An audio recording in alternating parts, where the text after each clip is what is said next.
Welcome, seekers of the truth, to the Magical Services channel. So, this is going to be a most supreme horoscope for the general collective with accents on love and career for the weekend that is between April 24th to April 27th of this year of 2026. But before I do, let me take the opportunity to let you know about the services of Magical Services, because this is indeed a very magical channel. So I do offer personal astrology charts of all kinds, useful for all aspects of life. Natal charts could be done to see why you are the way you are and to see to understand the placements in your chart. Synastry charts could be done to see the energy between you and someone else, to see if you're compatible or not, and or just how you affect one another, and or just how to be more tactical and strategic in your approach to that relationship as to make it endure.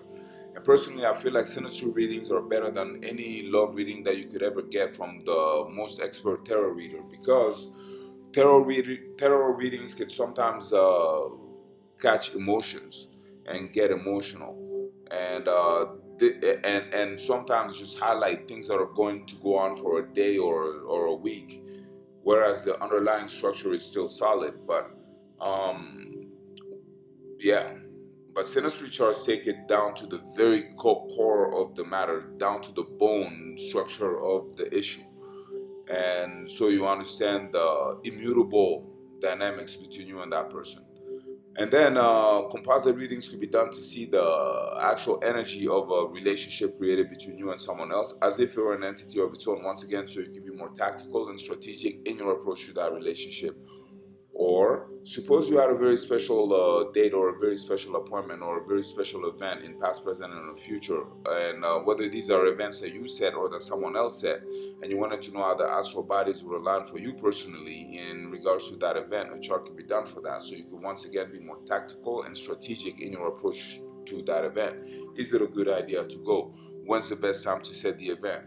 And all kinds of tactical and strategic questions in regards to that event. Or also having been initiated into magic since the age of 10 in West Africa. I have more than 3 decades of magical practice behind me. And so I have various spells in regards to various aspects of life, if not all aspects of life.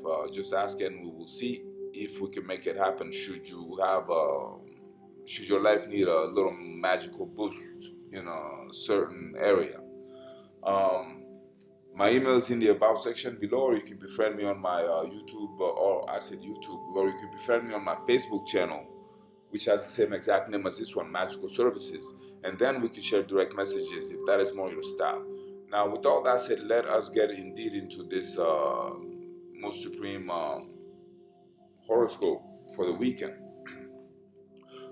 So from April 24th through April 27th, 2026, the energetic field stabilizes into a powerful forward-driven current, marked by a decisive shift away from initiation and into sustained execution. The moon transitions from first quarter tension into a waxing gibbous phase, steadily increasing illumination from roughly 49% to nearly 80%. This is not a speculative energy, it is corrective, refining, and relentlessly directional. What began earlier in the cycle as impulse and ignition is now subjected to pressure, forcing alignment between intent and reality. The sun advances through early Taurus, consolidating a grounded, materially anchored frequency. This is slow power, but it is uncompromising. Taurus does not rush, it fortifies. Across this interval, the solar current demands consistency, endurance, and tangible results. There is no tolerance for scattered effort. The directive is clear, stabilize, build, and secure. Any attempt to bypass process in favor of shortcuts will encounter resistance, not because of obstruction, but because the field itself is calibrating for durability rather than speed. Simultaneously, a dense Aries concentration with Mercury, Mars, Saturn, and Neptune creates a highly charged cognitive and operational environment. This is a rare compression of impulse, structure, action, and vision, all operating within the same bandwidth. Mercury accelerates thought and decision making. Mars drives execution. Saturn imposes constraint and discipline. And Neptune diffuses boundaries, introducing both intuition and potential distortion. The result is a paradoxical field: rapid movement under strict conditions, with a persistent undertone of uncertainty that must be mastered rather than avoided. This configuration produces a critical requirement for precision. Thought cannot be sloppy. Action cannot be impulsive without consequence. There is a sharpening effect taking place. Decisions are being tested in real time. If your internal alignment is off, outcomes will expose it immediately. If your alignment is exact, progress compounds quickly. This is a high performance environment, but only for those operating with clarity and control. Venus undergoes a key transition during this period, moving from the final degree of Taurus into Gemini. This shift is not subtle. In Taurus, Venus expresses through stability, loyalty, and sensory depth. As it crosses into Gemini, the frequency becomes adaptive and communicative and exploratory. Relational dynamics, financial considerations, and aesthetic preferences all begin to loosen. What was previously fixed now becomes fluid. This introduces opportunity but also volatility. The question becomes whether flexibility is being used strategically or reactively. The final degree of Taurus, where Venus begins, carries a sense of culmination. There is a closing of a value cycle. Decisions about what is worth maintaining versus what must be released become unavoidable. As Venus enters Gemini, the field opens into multiplicity. Options expand. Conversations multiply. However, this expansion can fragment focus if not managed. The optimal approach is selective engagement, choosing where to direct attention rather than dispersing it indiscriminately. Uranus, also at the threshold between Taurus and Gemini, reinforces this transition. There's an underlying destabilization of established patterns, particularly those related to security, resources, and habitual behavior. This is not chaotic disruption, it is targeted evolution. Systems that are rigid or outdated are being forced to adapt. The entry into Gemini introduces a more dynamic, information-driven form of change. Innovation accelerates, but it requires mental agility to harness effectively. The moon's movement from Leo into Virgo across this interval marks a significant emotional recalibration. In Leo, the emotional field is expressive, outward facing, and centered on identity and recognition. As it progresses into Virgo, the tone shifts toward analysis, refinement, and correction. This is where the waxing gibbous phase becomes fully active. Attention turns to details, inefficiencies, and areas requiring adjustment. This transition is critical. It signals the movement from expression to optimization. What was declared or initiated earlier must now be improved. Emotional responses become more discerning, less performative, and more focused on functionality. There is a natural inclination to critique, but the productive application is diagnostic rather than judgmental, identifying what needs to be fixed and executing those corrections with precision. Jupiter in Cancer continues to expand themes of emotional intelligence, protection, and long-term security. However, its influence here is not overtly expansive in a visible sense. It operates more as a stabilizing undercurrent, reinforcing the importance of emotional coherence in decision-making.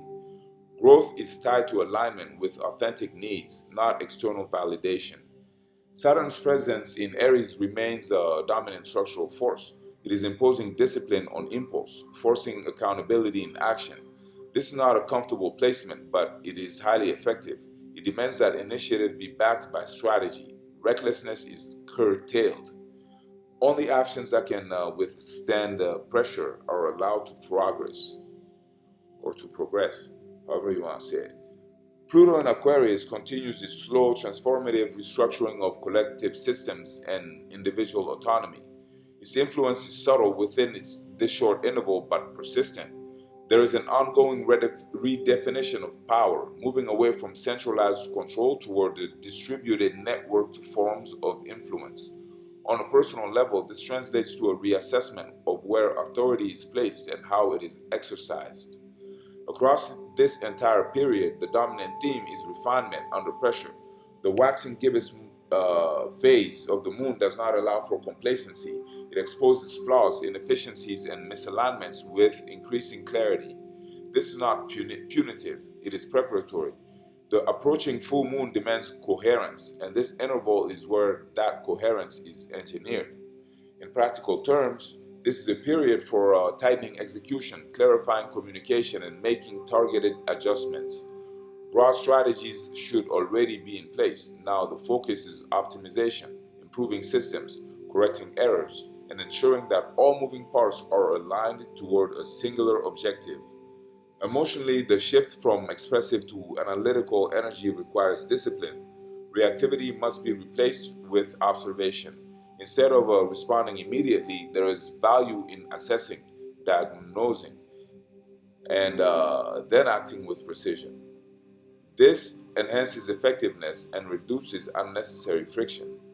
In relationships and financial matters, the Venus transition introduces both opportunity and complexity.